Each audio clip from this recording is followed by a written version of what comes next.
soyez les bienvenus si vous nous rejoignez pour New World Forum de ce dimanche 20 juillet 2025. Le Sénégal a marqué il y a quelques jours la fin officielle des éléments français dans le pays, les EEFS, qui comprenaient environ 350 militaires français ayant pour mission principale de conduire des activités de partenariat militaire opérationnel avec des forces armées sénégalaises. Le pays de la Teranga était resté après son indépendance en 1960. L'un des alliés africains les plus sûrs de la France, ancienne puissance coloniale dominante en Afrique de l'Ouest, mais les nouveaux dirigeants en fonction depuis avril 2024 ont promis de traiter désormais la France à l'égal des autres partenaires étrangers au nom d'une souveraineté recouvrée.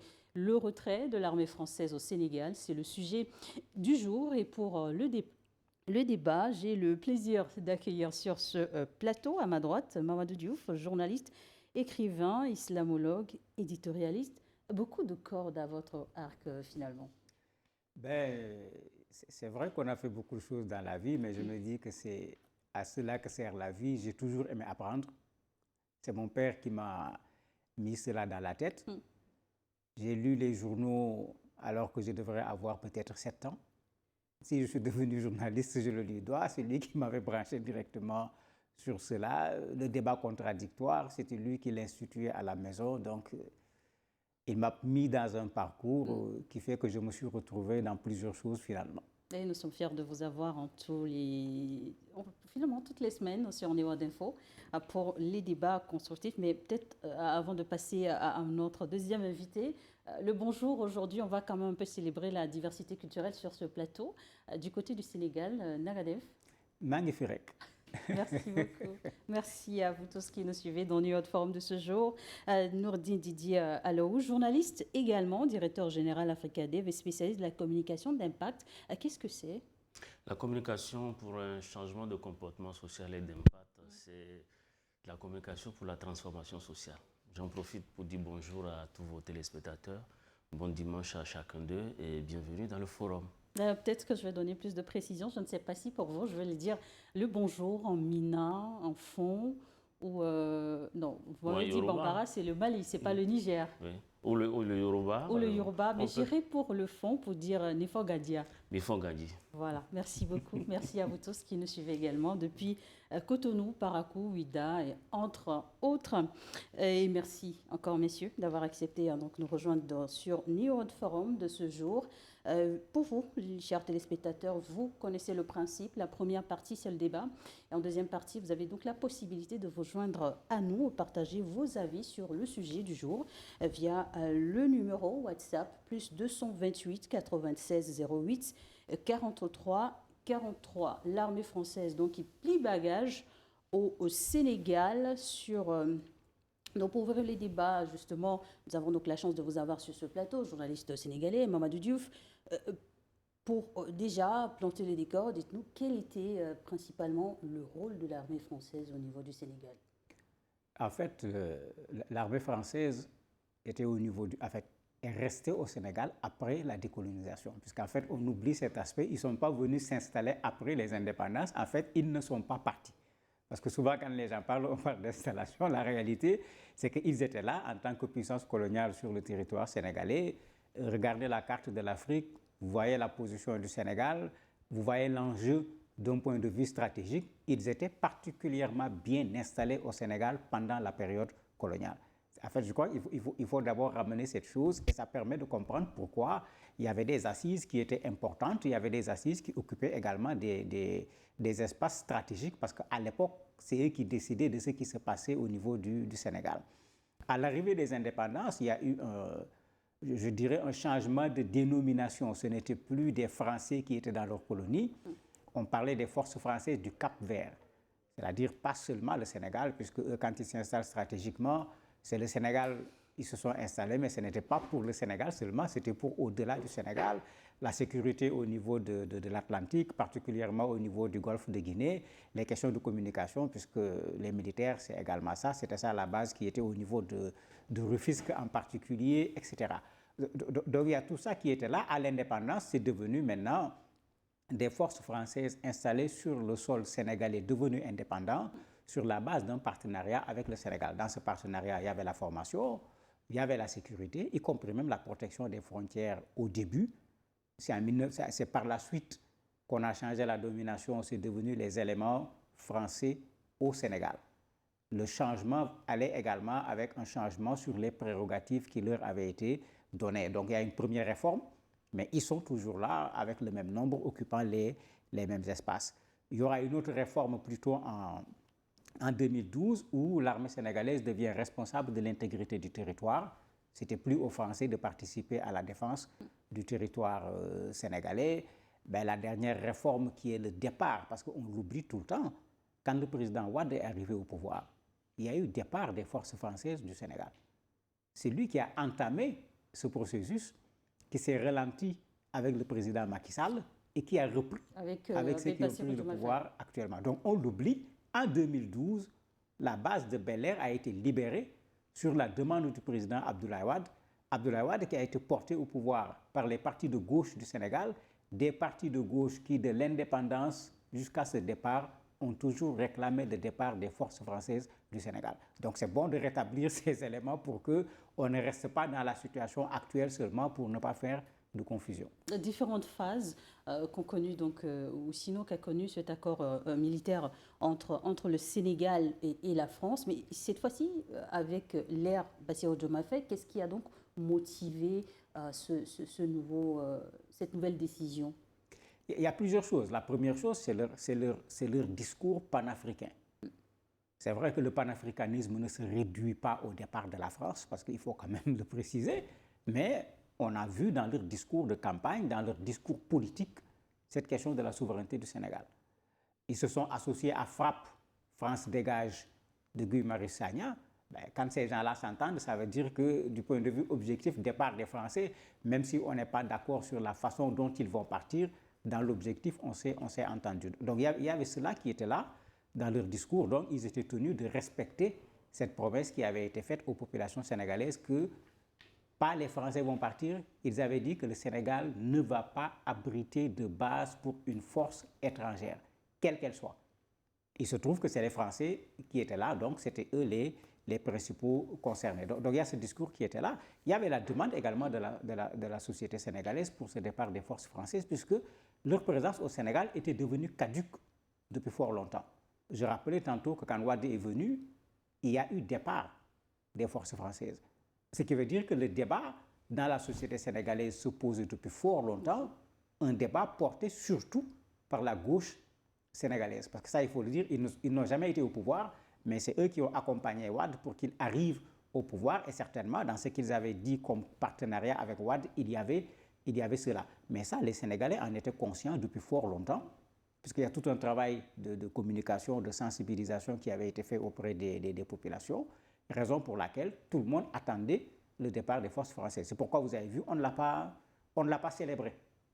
Parce que pour les Sénégalais, il n'y avait rien de plus normal que ces gens-là partent. Il n'y avait pas de célébration à faire sur un départ qui, en principe, aurait dû se faire depuis longtemps. Pas de célébration au niveau de la société sénégalaise, mais au niveau des officiels, il y a eu quand même une cérémonie pour marquer l'événement, 65 ans après les dernières installations militaires françaises au Sénégal, qui reviennent au pays. Qu'est-ce que cela signifie pour la France, Noureddine? Non, d'abord, il faut noter que les bases militaires en Afrique, toutes les bases militaires essentiellement, puisque aujourd'hui nous parlons des bases françaises, il faut noter que ces bases ont quand même des rôles. Et il y a ce qui est présenté comme rôle officiel et ce qui est présenté comme rôle officieux. Et bon, les rôles officiels, c'est l'appui aux forces africaines, c'est le renseignement, c'est la formation, etc., etc. Et ça, ce sont les rôles affichés en façade. Mais officieusement, on sait ce qu'elles font, ces bases-là. D'abord, elles participent à la cartographie des forces africaines et même des élites africaines.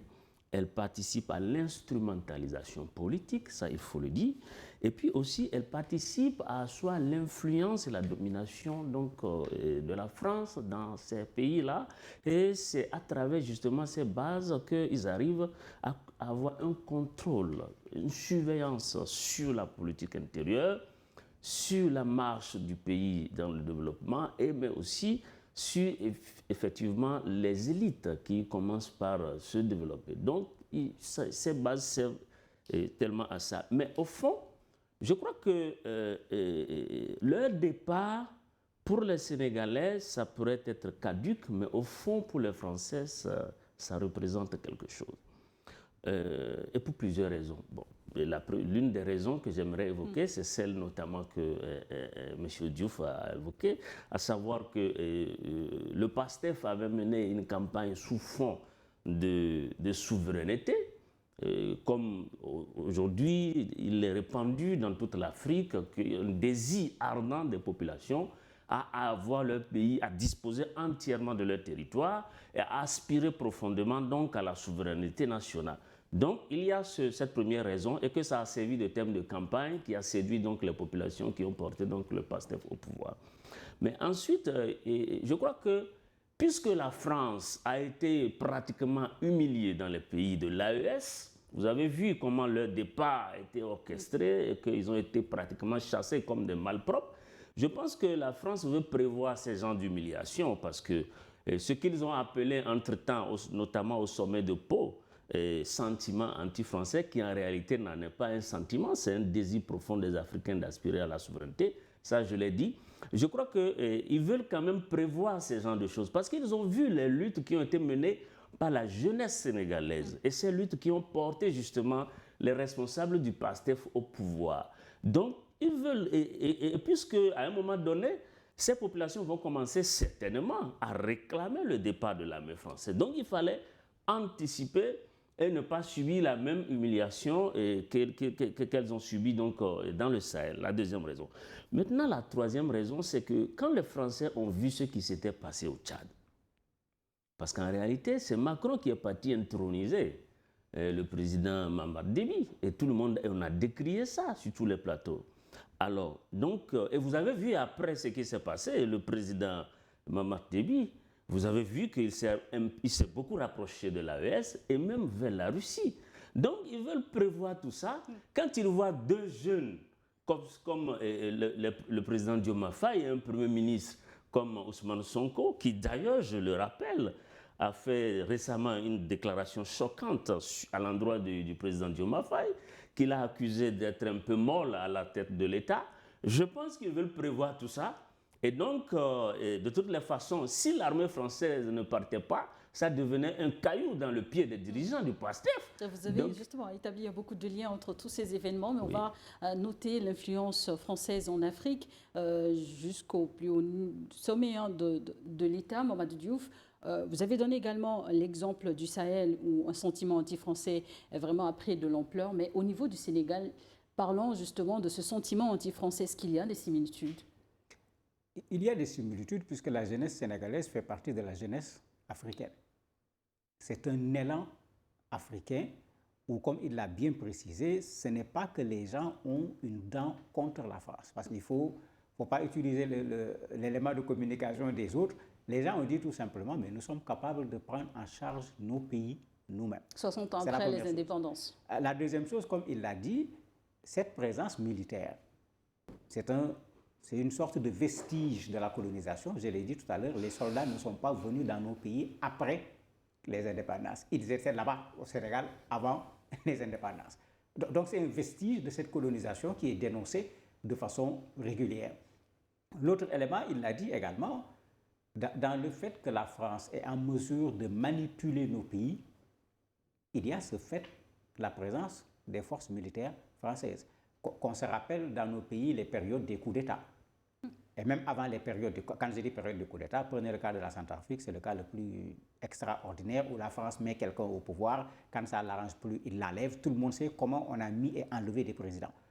Ailleurs, même s'il n'y a pas eu de coup d'État comme au Sénégal, mais dans une bonne partie de nos pays, c'est la France qui assurait la sécurité du président de la République.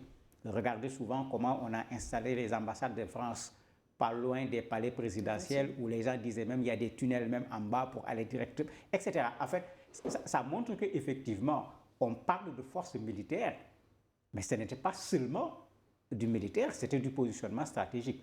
Si je reviens sur le cas de la base qui était à Rufisque, même quand vous regardez les documents officiels, mais ils vous disent carrément que c'était pour tout le golfe de Guinée, sur les questions d'information, de communication, etc. Parce que bon, quand on dit militaire, on dit obligatoirement espionnage, puisqu'il ne faut pas être surpris, il faut s'informer au maximum.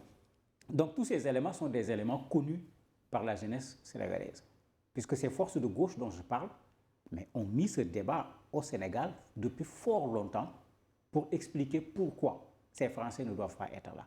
Même chose sur la question du CFA. C'est pourquoi c'est vrai que dans d'autres pays, ça ressemble à un débat nouveau. Au Sénégal, c'est un débat ancien. Quand ce débat se faisait, moi, j'étais à l'université. Et parmi ceux qui menaient ces débats, il y a certains qui m'ont enseigné. Abdoulaye Bathily. Justement, mais comment comprendre tout le temps que ça a pris pour qu'enfin cela n'intervienne? Mais c'est tout à fait normal parce que pendant tout ce temps, qui a été au pouvoir? Senghor. Ce qu'on a besoin de dire, c'est liens avec la France. Abdou Diouf. Les liens sont tels que quand ils ont quitté le pouvoir, ils sont allés s'installer en France. Ils ont oublié le Sénégal.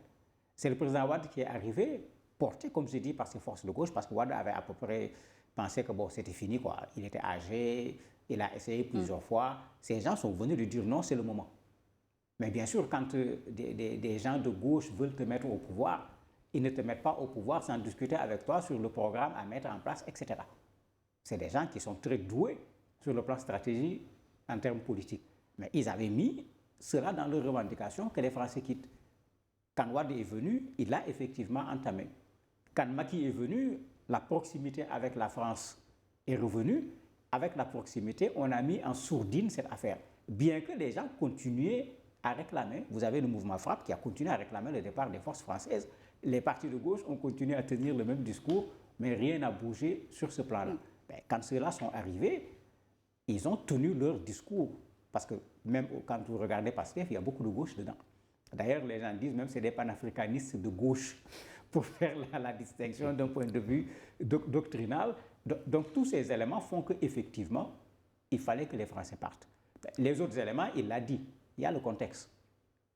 La France, vous avez regardé, je ris parfois quand je regarde les télévisions françaises, on nous fait croire que c'est la France qui a choisi de quitter l'Afrique. Mais bon, nous, on n'est pas nés avant-hier. C'est devant nous que Jean-Marie Bockel a mené des missions au Sénégal.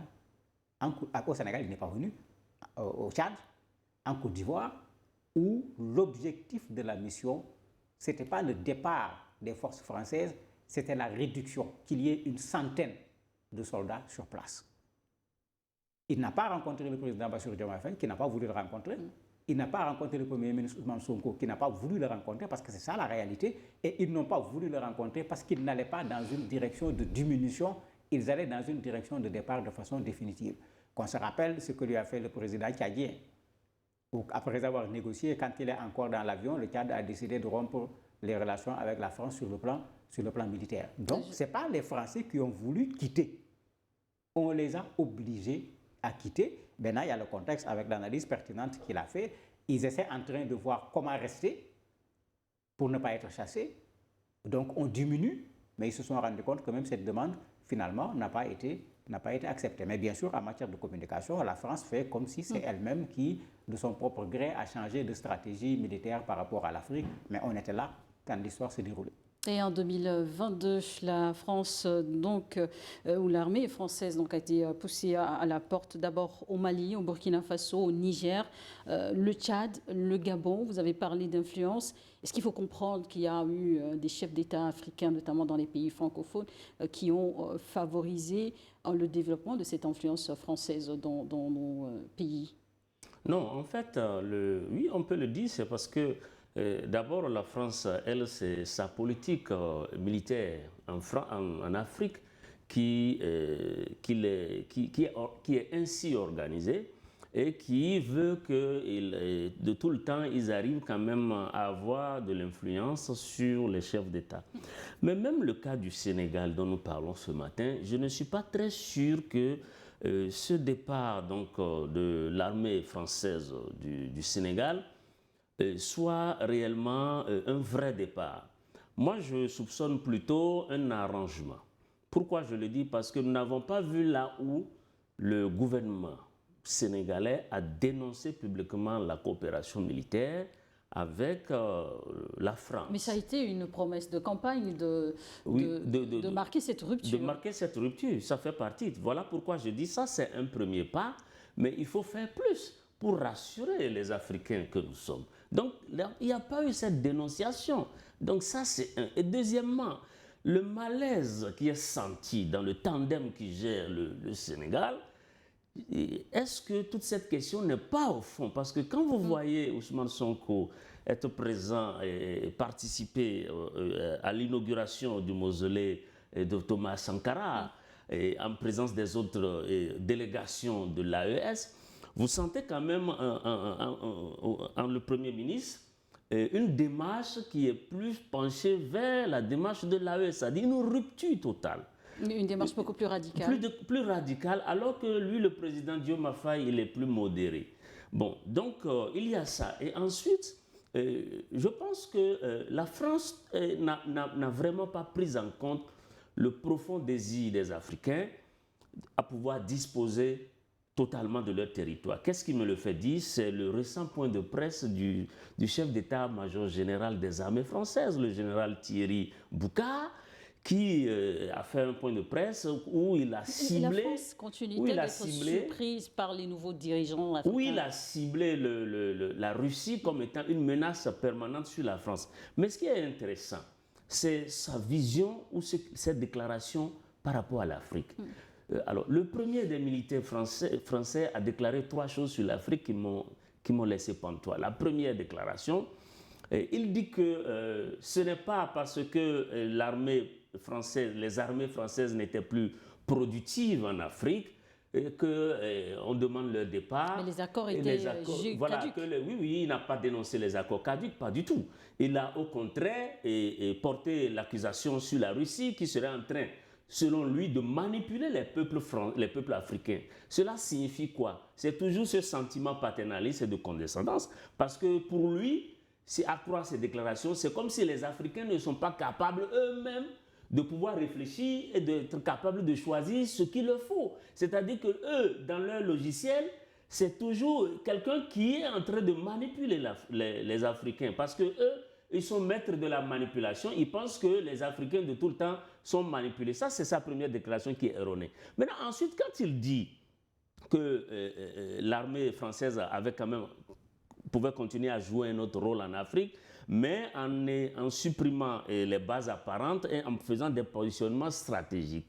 Cela veut dire quoi? Cela veut dire qu'il est en train de dire clairement que là, on va partir, mais on va se restructurer d'une autre manière. C'est ce que cela signifie. Et je n'en ai pas fini. Je crois que sa troisième déclaration, c'est sur la pertinence et les résultats que génèrent leurs armées en Afrique. Et ça aussi, c'est faux. Nous avons vu la présence de toutes ces bases de l'OTAN au Mali. Et nous avons vu quels ont été les résultats. Au contraire, le terrorisme s'est propagé partout jusqu'au golfe de Guinée. Donc, dans ces conditions, excusez-moi, on ne peut pas parler de résultats positifs pour l'armée française en Afrique. Les Africains ont complètement raison de demander le départ. Et aujourd'hui, ce qu'ils ont fait au Sénégal, ça s'apparente plus à un arrangement stratégique qu'à un vrai départ. On va justement évoquer dans cette émission l'après-départ des forces françaises en Afrique. Mais avant, Mamadou Diouf, sur la question des relations entre les deux pays, jusqu'à leur dissolution récente, comment justement se portaient les relations entre les deux pays, la France et le Sénégal? Mais il y a toujours eu de très bonnes relations, que ce soit sur le plan diplomatique, sur le plan militaire, sur le plan économique, entre le Sénégal et la France, quel que soit le président de la République. Il y a toujours eu de très bonnes relations. Il y a eu de temps en temps des crises. Il y a eu des crises même avec le président Macky Sall, qui avait une certaine proximité avec la France. Il y a eu des crises. Avec le président Wade, n'en parlons pas. Il y a eu des crises. Mais c'est ça qui fait la différence entre le Sénégal et les autres pays. Il n'y a pas au Sénégal un complexe du français. Il n'y a pas au Sénégal le complexe d'un quelconque occidental. Et c'est pourquoi je disais, rien n'a été célébré au Sénégal. Parce que dans l'esprit des Sénégalais, ces gens n'avaient rien à faire ici. Rien du tout. Raison pour laquelle il faut bien regarder le contexte sénégalais qui n'a absolument rien à voir. S'il n'y avait pas eu les coups d'État au niveau de l'AIS et tout, les soldats français auraient quitté le Sénégal puisqu'ils ont commencé à quitter quand Wade est arrivé au pouvoir. Il n'y avait aucun coup d'État dans la sous-région. C'est un processus qui était déjà enclenché depuis fort longtemps au niveau du Sénégal. C'est vraiment important. On se pose la question, est-ce que ce départ est-il finalement volontaire ou forcé? Non. Le départ, du côté français, le départ, il est forcé. Les Français veulent nous montrer que c'est eux qui ont changé de stratégie. Mais si c'est vrai, pourquoi Bokel est allé dans les pays pour négocier? Si c'est pour partir seulement, il n'y a pas de négociation à faire. Mais Bokel est allé négocier. Si vous vous rappelez, pendant longtemps, même quand il était interrogé, il disait non, il n'avait pas encore remis son rapport de mission au président de la République, il ne pouvait pas parler. Mais quand vous lisez le rapport, il n'était pas allé négocier un départ des Français. Il était allé négocier une nouvelle forme de partenariat où les forces françaises restaient sur place de façon permanente au Sénégal. À la place de 350, il voulait 100 personnes. Il voulait la même chose au niveau de la Côte d'Ivoire. Mais ils ne l'ont pas obtenu finalement parce que, à moins que nos présidents soient des fous, même s'ils n'étaient pas pour le départ, quand ils regardent le contexte actuel, mais ils n'avaient pas le choix. Pour ce qui est du départ des forces françaises, s'ils veulent avoir la tranquillité chez eux, parce que s'ils ne le faisaient pas, les populations allaient tout bonnement le réclamer, puisque ça, les Français l'avaient tellement compris qu'ils étaient en train eux-mêmes de vouloir changer leur stratégie. Ce n'est pas les nôtres qui ne vont pas le comprendre. Et la montée des sentiments anti-français au Sahel a précipité le départ des troupes françaises dans les 3 pays de l'AES. Les contextes ne sont pas les mêmes, il faut le noter, mais que deviendront alors les relations après ce départ au Sénégal? Non, c'est ce que M. Diop vient de dire. Il n'y aura pas, si vous voulez savoir quelles seront les relations entre la France et le Sénégal. Que reste-t-il après ce départ?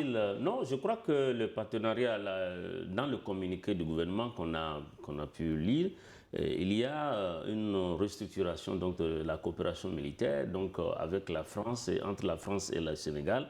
Il y a toujours un partenariat. Mais y a-t-il des risques ou non que cet événement refroidisse les relations entre les 2 pays? Non, il n'y a pas question de refroidissement de relations. C'est ce que je disais tout à l'heure, puisque ce n'est pas le modèle AES. Il n'y a pas eu une dénonciation de la coopération militaire avec le Sénégal. Donc, c'est un arrangement. Il n'y a pas eu, ce n'est pas un vrai départ en tant que tel. C'est-à-dire que ils ont vu le mal venir, ils se sont entendus pour faire un arrangement pour que ça ne leur pète pas à la figure. Bon, maintenant, c'est un trompe-œil pour les Africains en général. Ce n'est pas qu'ils ont compris que oui, effectivement, les Africains ont droit à la souveraineté et à disposer de leur territoire. Ce n'est pas de ça qu'il s'agit. Ils ne sont pas du tout dans cette logique. Ils sont plutôt dans un repositionnement stratégique et ils veulent afficher en façade que bon, voilà, et nous, on a démantelé nos bases au Sénégal, on s'en va.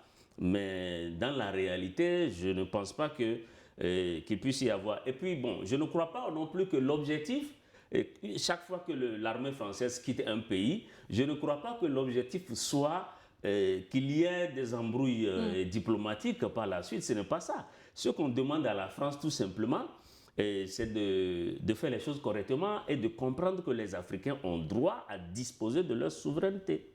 Voilà. En termes de capacité, Mamadou Diouf, quelle est la taille de la base militaire en question? Avant de revenir sur la taille des bases militaires, parce qu'il y en avait plusieurs, je ne partage pas ce qu'il vient de dire. Il n'y a aucun arrangement au Sénégal sur le départ des forces françaises. Qu'on se rappelle que pendant que Bokel faisait ses tours, je l'ai dit, ils ont tout fait pour être reçus par Sonko, pour être reçus par Diomaye, ils ont refusé de les recevoir. Bokel l'a dit lui-même à la télévision française parce qu'on lui a posé la question « Pourquoi tu n'es pas allé au Sénégal ?» Il a dit clairement « Ils ne sont pas disposés à nous recevoir. » Il n'y a eu aucun arrangement. La deuxième chose, quand Bassirou Diomaye Faye, en novembre, disait que les Français vont quitter le territoire sénégalais, il l'a dit lors d'une interview.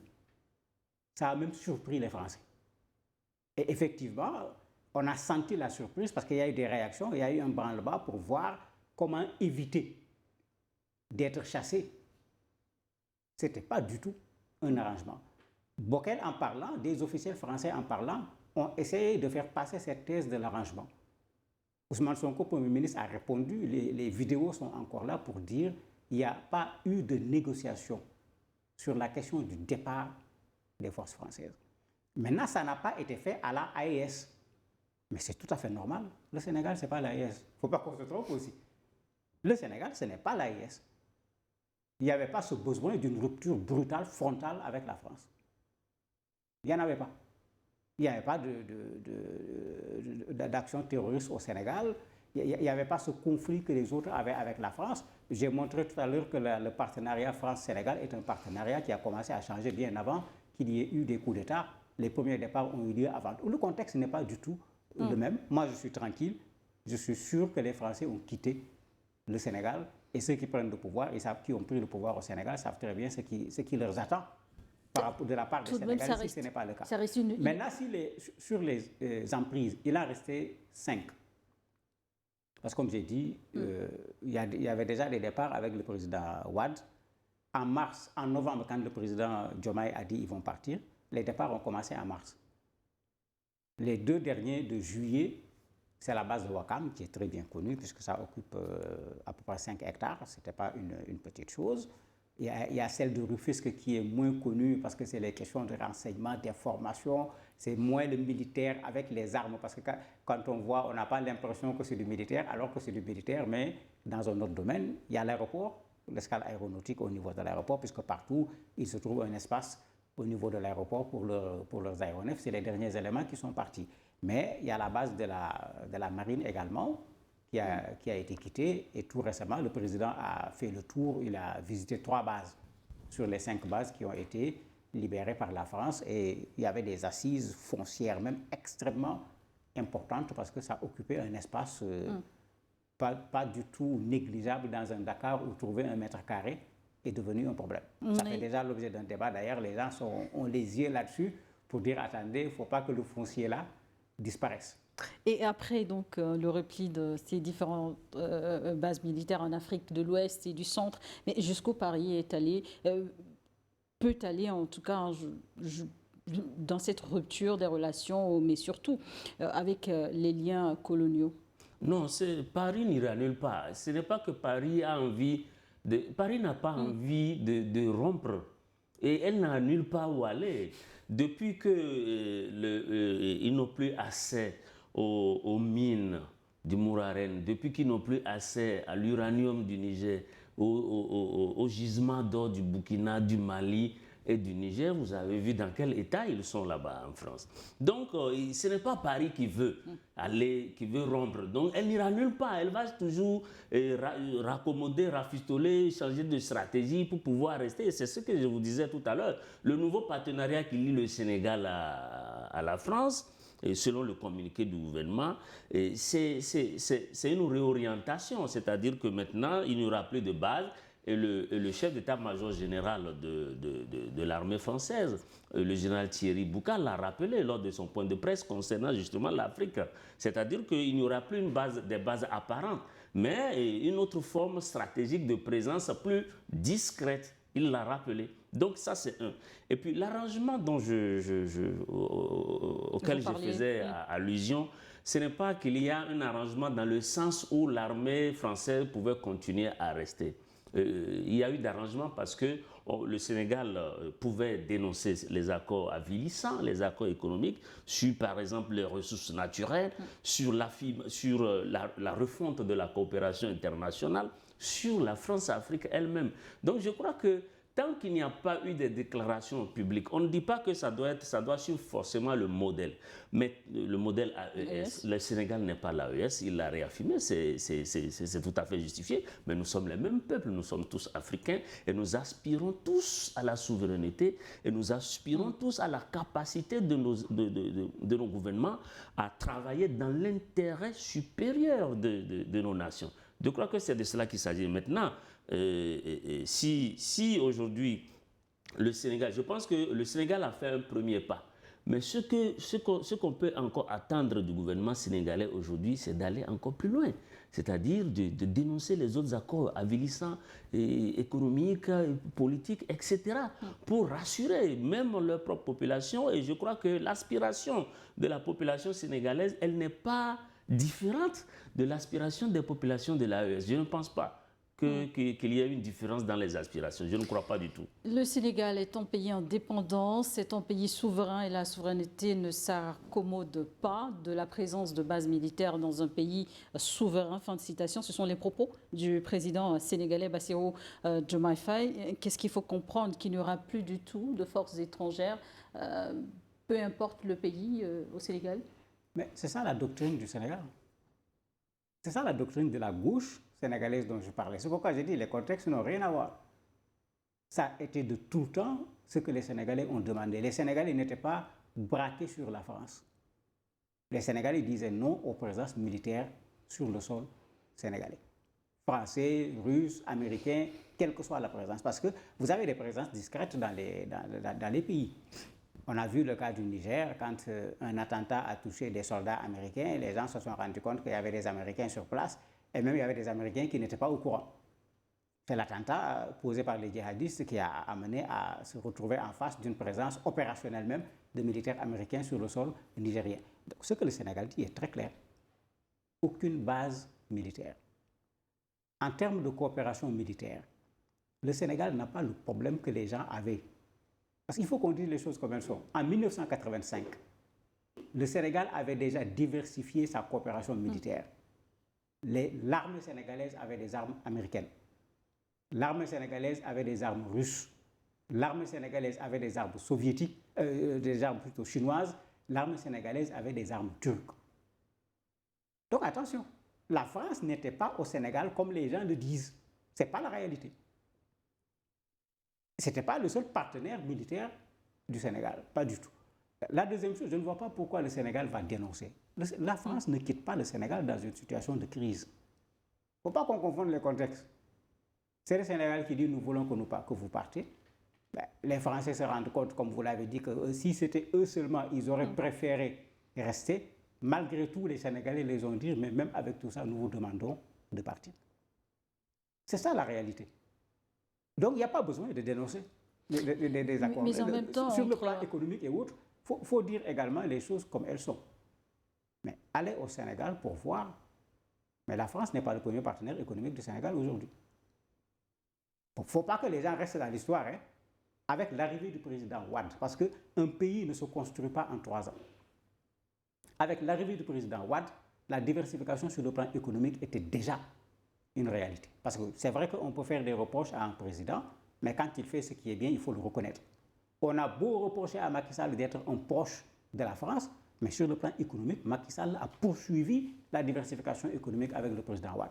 Allez voir les grosses infrastructures, l'aéroport de Niasse et autres qu'il a fait, ce n'est pas les Français. Donc attention, qu'on ne reste pas dans une histoire qui n'a rien à voir avec la réalité au niveau du Sénégal aujourd'hui. La France n'est pas le premier partenaire économique du Sénégal actuellement. Mais en même temps, entre dénonciation ici au partenariat rénové de l'autre, on va peut-être penser aussi à la Côte d'Ivoire. Est-ce que ce départ de troupes françaises du Sénégal marque-t-il une réactualisation de la politique africaine, même vis-à-vis de la France? Mais c'est clair, hein? C'est clair que la France n'a pas le choix. C'est qu'il faut faire attention au discours français. La France n'a pas le choix. S'il y avait le choix, la France ne quitterait ni le Mali, ni le Niger, ni le Burkina, encore moins le Sénégal. Rappelez-vous, pendant la crise, c'est Macron qui avait dit « nous ne quitterons pas le Sahel ». Le Sahel. Clairement. Alors qu'on leur disait de partir, ils ont dit « nous ne quitterons pas ». Pour dire que s'ils sont partis, c'est parce que franchement, ils n'avaient plus la possibilité de pouvoir rester dans ces espaces. Et ça se comprend. Les Français n'étaient pas là pour nos beaux yeux. Les Français n'étaient pas là pour notre sécurité. La France avait un intérêt réel dans sa présence au niveau des bases sur le sol africain. S'il n'y avait pas cet intérêt, ils seraient partis sans attendre qu'on leur demande de partir, parce que là, ils n'ont pas d'intérêt, ils ne se cassent pas du tout la tête, ils ne s'encombrent pas avec des procédures ou quoi que ce soit. Ils savent bien s'occuper de leurs de leurs intérêts. Ils sont partis parce qu'ils sont obligés, mais maintenant, ils ont leur opinion publique. Il faut essayer de mettre la forme pour que l'opinion publique ne ressente pas cela comme une certaine humiliation, ce qui est déjà le cas. Et justement, vous l'évoquiez au début de cette émission, le repli des troupes françaises qui intervient dans un contexte de bisbille entre le président et son Premier ministre. Pour vous, est-ce qu'il y a une corrélation entre ces différents événements? Vous l'avez trouvé, je ne sais pas pour vous. Mamadou Diouf, qu'est-ce que cela présente? Mais je ne vois aucune relation dans la brouille entre le président Ousmane Sonko, président du parti bien sûr, et le président de la République concernant l'affaire du départ des forces françaises. Aucune brouille. La réalité, c'est que moi, je fais partie de ceux qui sont convaincus que les gens sont tombés dans le piège de l'opposition sénégalaise, mais qui a intérêt à ce que ces deux personnes soient séparées. Parce que si ce duo reste à la tête du Sénégal jusqu'en 2029, à la date des prochaines élections, si l'opposition sénégalaise ne fait pas attention, elle a 25 années où elle ne prendra pas le pouvoir. Parce que Diomaye peut prendre, Sonko peut prendre, le président de l'Assemblée peut prendre, ça va faire une génération au pouvoir, bien sûr, s'ils font du résultat. Parce qu'encore une fois, le Sénégal, ce n'est pas les autres pays. C'est les Sénégalais qui ont porté Wade, pour ceux qui ont vécu ce qui s'est passé avec Wade. Ce n'est pas son parti. C'est les Sénégalais qui ont porté Macky Sall. Ce n'est pas son parti. C'est les Sénégalais qui ont porté Sonko. Ce n'est pas son parti. J'ai toujours dit sur ce plateau, même dans la période la plus chaude, c'est les Sénégalais qui vont régler le problème et ils l'ont réglé en démettant Macky Sall, en démettant également ceux qu'il avait placés comme candidats. Donc, il faut que les choses soient très claires. Maintenant, le PASTEF est un vrai parti. C'est ça la vérité aussi. Il n'appartient pas à Ousmane Sonko. Il n'appartient pas à Bassirou Diomaye Faye. Donc, il n'y a pas quelqu'un qui est là qui va dire « voilà ce qu'on va faire ». Les choses se posent sur la table et ça se discute. Et quand ça se discute, vous avez ces gens dont je parlais, ces forces de gauche habituées à la contradiction, qui sont là, qui pour rien au monde ne vont pas te dire qu'ils ne sont pas d'accord quand ils ne le sont pas, même si tu es le président de la République. Et c'est ça un vrai parti. L'erreur, à mon avis, c'est de l'avoir mis sur la place publique. Mais Sonko n'est pas Diomaye. Sonko, on a vu son radicalisme. Diomaye, on ne le voit pas dans ce radicalisme. Diomaye est quelqu'un de très posé, mais de très ferme. L'opposition sénégalaise a même voulu dire aux Sénégalais, attendez, Diomaye n'est pas un vrai président, il est mou, c'est Sonko qui fait tout. Est-ce que également... Mais ça c'est le Premier ministre Sonko qui l'a dit, c'est lui qui l'a traité de mou. Est-ce que aussi cette posture d'Ousmane Sonko, si vous le permettez, Mamadou Diouf, cela ne reflète pas, et également de frustration profonde, peut-être mal gérée en interne, je ne sais pas ce que vous en pensez. Non, je pense que beaucoup d'analyses voient que le président Diomaye Faye est plus proche de la France, c'est-à-dire qu'il partage en quelque sorte la politique française où les plus modérés, les plus radicaux disent qu'il a même été récupéré. Bon, maintenant, M. Diouf est là pour nous en parler, mais je crois qu'il a commencé à dire qu'en réalité, je présage qu'il va me dire que ce n'est pas vrai. Bon, voilà. Bon, mais ce qui est sûr, si aujourd'hui, le Premier ministre Ousmane Sonko a pu quand même porter donc, des accusations aussi choquantes et graves à l'endroit de son président, de son chef d'État, et de surcroît sur la place publique, cela signifie qu'il y a réellement matière à réfléchir, c'est-à-dire qu'il y a quand même des malaises, il y a des problèmes. Monsieur Diouf a beau envelopper ça, mais je pense qu'il y a eu des fuites. Bon, maintenant, je crois quand même que le Sénégal n'est pas obligé de faire comme les pays membres de l'AES, ça il l'a rappelé. Mais tant que certains accords coloniaux n'ont pas été clairement dénoncés, on ne peut pas croire en la sincérité donc, parce que en termes de campagne, ils ont quand même, le PASTEF a prôné la rupture avec la France-Afrique. Ça a été inscrit en grande nature dans le programme, dans le plan d'action du gouvernement. Donc si aujourd'hui on ne dénonce pas les accords publiquement, comment on lutte alors contre la France-Afrique? Ça, je ne sais pas. Je ne sais pas. Maintenant, par rapport à la Côte d'Ivoire, il y a une similitude quand même entre le Sénégal, entre le départ de l'armée française du Sénégal et de la Côte d'Ivoire. Il y a une similitude. Parce que malgré ce départ donc, des bases militaires françaises en Côte d'Ivoire, N'oubliez pas que le 43e BIMA quand même est resté à Bouaké. Donc ça veut dire qu'il ne s'agit pas du tout d'un vrai départ. Donc ça, il y a ça. Mais vous savez aussi que la Côte d'Ivoire a géré cette affaire de base militaire, elle a géré comme elle a géré aussi la question du franc CFA. Parce que quand ce débat a eu lieu, vous avez vu avec quelle précipitation le président Ouattara et Emmanuel Macron se sont encoquinés pour dire que bon voilà, on change en écho. C'est de la même façon qu'ils ont traité les bases militaires. Merci beaucoup. En quelques mots, on va peut-être partir à la pause. Maman de Diouf, en parlant de dénonciation, est-ce qu'il y a une hésitation au niveau des autorités sénégalaises? Mais non, il faut pas qu'on mélange les choses. Quand on dit qu'il n'y a pas de départ, il faut dénoncer les accords coloniaux et autres. Au Sénégal, je le répète, le Sénégalais, par principe, il est libre. Et nous ne partageons pas ça avec tout le monde. La liberté d'expression au Sénégal ne vient pas de la démocratie. Elle vient de la culture sénégalaise. Le refus du Sénégalais, le combat contre l'injustice, ça ne vient pas des droits de l'homme. Mais ça, c'est des valeurs qui sont partagées dans tous les pays africains. Merci beaucoup. On va en revenir en deuxième partie d'émission avec le débat, le départ des forces françaises du Sénégal. Qu'est-ce que cela vous inspire? Partagez avec nous donc vos avis via le +228 96 08 43 43. Vous êtes dans New York Forum. À tout de suite.